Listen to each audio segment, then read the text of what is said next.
Hello दोस्तों, कहानियाँ dot online में आपका स्वागत है। मैं आपकी होस्ट अनन्या। आज मैं आपके लिए नमक का दारोगा कहानी का दूसरा भाग लेकर आई हूँ। पिछले भाग में आपने सुना कि पंडित अलोपीदीन की कोर्ट में पेशी की जाती है। अब सुनिए आगे। पंडित अलोपीदीन इस अगाध वन के सिंह थे। अधिकारी वर्ग उनके भक्त, अमले उनके सेवक, वकील मुख्तार उनके आज्ञापालक और अरदली, चपरासी तथा चौकीदार तो उनके बिना मोल के गुलाम थे। उन्हें देखते ही लोग चारों तरफ से दौड़े। सभी लोग विस्मित हो रहे थे। इसलिए नहीं कि अलोपीदीन ने यह कर्म किया, बल्कि इसलिए कि वह कानून के पंजे में कैसे आए। ऐसा मनुष्य जिसके पास असाध्य साधन करने वाला धन और अनन्य वाचालता हो, वह क्यों कानून के पंजे में आए। प्रत्येक मनुष्य उनसे सहानुभूति प्रकट करता था। बड़ी तत्परता से इस आक्रमण को रोकने के निमित्त वकीलों की एक सेना तैयार की गई। न्याय के मैदान में धर्म और धन में युद्ध ठन गया। वंशीधर चुपचाप खड़े थे। उनके पास सत्य के सिवा न कोई बल था, न स्पष्ट भाषण के अतिरिक्त कोई शस्त्र। गवाह थे, किंतु लोभ से डांवाडोल। यहाँ तक कि मुंशी जी को न्याय भी अपनी ओर कुछ खिंचा हुआ दिख पड़ता था। वह न्याय का दरबार था, परंतु उसके कर्मचारियों पर पक्षपात का नशा छाया हुआ था। किंतु पक्षपात और न्याय का क्या मेल। जहाँ पक्षपात हो, वहाँ न्याय की कल्पना नहीं की जा सकती। मुकदमा शीघ्र ही समाप्त हो गया। डिप्टी मजिस्ट्रेट ने अपनी तजवीज में लिखा, पम अलोपीदीन के विरुद्ध दिए गए प्रमाण निर्मूल और भ्रमात्मक हैं। वह एक बड़े भारी आदमी हैं। यह बात कल्पना के बाहर है कि उन्होंने थोड़े लाभ के लिए ऐसा दुस्साहस किया हो। यद्यपि नमक के दरोगा मुंशी वंशीधर का अधिक दोष नहीं है, लेकिन यह बड़े खेद की बात है कि उसकी उद्दंडता और विचारहीनता के कारण एक भलेमानुस को कष्ट झेलना पड़ा। हम प्रसन्न हैं कि वह अपने काम में सजग और सचेत रहता है, किंतु नमक के मुकदमे की बढ़ी हुई नमक से हलाली ने उसके विवेक और बुद्धि को भ्रष्ट कर दिया। भविष्य में उसे होशियार रहना चाहिए। वकीलों ने यह फैसला सुना और उछल पड़े। पम अलोपीदीन मुस्कुराते हुए बाहर निकले। स्वजन बांधवों ने रुपए की लूट की। उदारता का सागर उमड़ पड़ा। उसकी लहरों ने अदालत की नींव तक हिला दी। जब वंशीधर बाहर निकले तो चारों ओर उनके ऊपर व्यंग्य बाणों की वर्षा होने लगी। चपरासियों ने झुक झुक कर सलाम किए, किंतु इस समय एक कटु वाक्य, एक एक संकेत उनकी गर्वाग्नि को प्रज्वलित कर रहा था। कदाचित इस मुकदमे में सफल होकर वह इस तरह अकड़ते हुए न चलते। आज उन्हें संसार का एक खेदजनक विचित्र अनुभव हुआ। न्याय और विद्वत्ता, लंबी चौड़ी उपाधियां, बड़ी बड़ी दाढ़ियां, ढीले चोगे एक भी सच्चे आदर का पात्र नहीं है। वंशीधर ने धन से बैर मोल लिया था, उसका मूल्य चुकाना अनिवार्य था। कठिनता से एक सप्ताह बीता होगा कि मुअत्तली का परवाना आ पहुंचा। कार्यपरायणता का दंड मिला। बेचारे भग्न हृदय, शोक और खेद से व्यथित घर को चले। बुए मुंशी जी तो पहले ही से कुड़बुड़ा रहे थे कि चलते चलते इस लड़के को समझाया था, लेकिन इसने एक न सुनी। सब मनमानी करता है। हम तो कलवार और कसाई के तगादे से हैं, बुढ़ापे में भगत बनकर बैठे और वहाँ बस वही सूखी तनख्वाह। हमने भी तो नौकरी की है और कोई ओहदेदार नहीं थे, लेकिन काम किया, दिल खोलकर किया और आप ईमानदार बनने चले हैं। घर में चाहे अंधेरा हो, मस्जिद में अवश्य दिया जलाएंगे। खेद ऐसी समझ पर पढ़ना लिखना सब अकार्थ गया।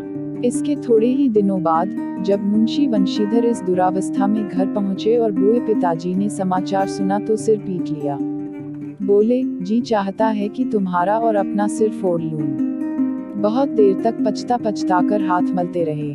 क्रोध में कुछ कठोर बातें भी कहीं और यदि वंशीधर वहां से टल न जाता तो अवश्य ही यह क्रोध विकट रूप धारण करता।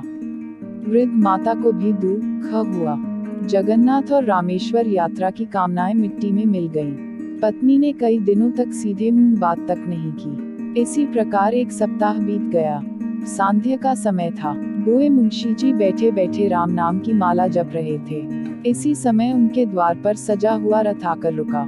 हरे और गुलाबी पर्दे, पछिए बैलों की जोड़ी, उनकी गर्दन में नीले धागे, सींग पीतल से जड़े हुए। कई नौकर लाठियां कंधों पर रखे साथ थे। मुंशी जी अगवानी को दौड़े देखा तो पंडित अलोपीदीन हैं। झुककर दंडवत की और लल्लो चिप्पो की बातें करने लगे। हमारा भाग्य उदय हुआ, जो आपके चरण इस द्वार पर आए। आप हमारे पूज्य देवता हैं, आपको कौन सा मुंह दिखावें, मुंह में तो कालिख लगी हुई है। किंतु क्या करें, लड़का अभागा कपूत है, नहीं तो आपसे क्या मुंह छिपाना पड़ता। ईश्वर निस्संतान चाहे रखे पर ऐसी संतान न दे। अलोपीदीन ने कहा, नहीं भाई साहब, ऐसा न कहिए। मुंशी जी ने चकित होकर कहा, ऐसी संतान को और क्या कहूँ। अलोपीदीन ने वात्सल्यपूर्ण स्वर में कहा, कुलतिलक और पुरखों की कीर्ति उज्ज्वल करने वाले संसार में ऐसे कितने धर्मपरायण मनुष्य हैं जो धर्म पर अपना सब कुछ अर्पण कर सकें। पंडित अलोपीदीन ने वंशीधर से कहा, दरोगा जी, इसे खुशामद न समझिए, खुशामद करने के लिए मुझे इतना कष्ट उठाने की जरूरत न थी। उस रात को आपने अपने अधिकार बल से अपनी हिरासत में लिया था, किंतु आज मैं स्वेच्छा से आपकी हिरासत में आया हूँ। मैंने हजारों रईस और अमीर देखे, हजारों उच्च पदाधिकारियों से काम पड़ा, किंतु परास्त किया तो आपने। मैंने सबको अपना और अपने धन का गुलाम बनाकर छोड़ दिया। मुझे आज्ञा दीजिए कि आपसे कुछ विनय करूं।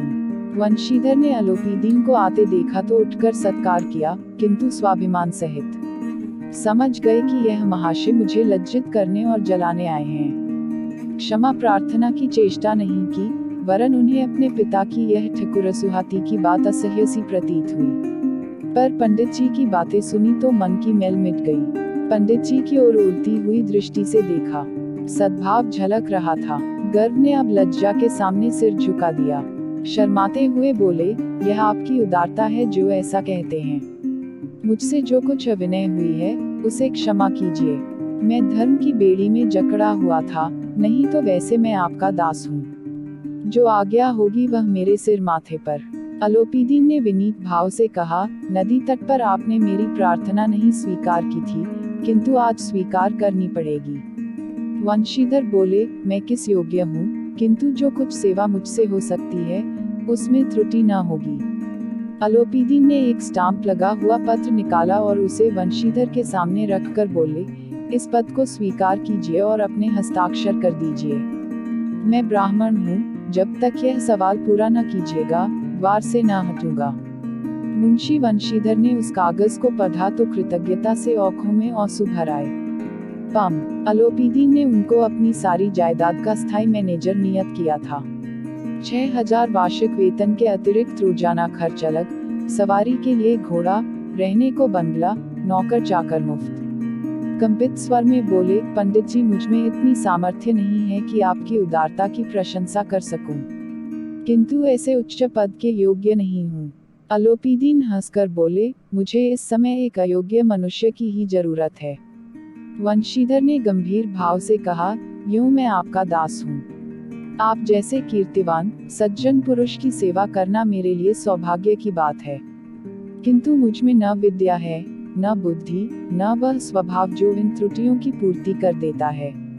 ऐसे महान कार्य के लिए एक बड़े मर्मज्ञ अनुभवी मनुष्य की जरूरत है। अलोपीदीन ने कलमदान से कलम निकाली और उसे वंशीधर के हाथ में देकर बोले, न मुझे विद्वत्ता की चाह है, न अनुभव की, न मर्मज्ञता की, न कार्यकुशलता की। इन गुणों के महत्व को खूब पा चुका हूँ। अब सौभाग्य और सुअवसर ने मुझे वह मोती दे दिया जिसके सामने योग्यता और विद्वत्ता की चमक फीकी पड़ जाती है। यह कलम लीजिए, अधिक सोच विचार न कीजिए, दस्तखत कर दीजिए। परमात्मा से यही प्रार्थना है कि वह आपको सदैव वही नदी के किनारे वाला विमुरवत, उद्दंड, कठोर परंतु धर्मनिष्ठ दारोगा बनाए रखे। वंशीधर की आंखें डब आईं। हृदय के संकुचित पात्र में इतना एहसान न समा सका। एक बार फिर पंडित जी की ओर भक्ति और श्रद्धा की दृष्टि से देखा और कांपते हुए हाथ से मैनेजरी के कागज पर हस्ताक्षर कर दिए। अलोपीदीन ने प्रफुल्लित होकर उन्हें गले लगा लिया। तो दोस्तों, ये थी नमक के दारोगा की कहानी।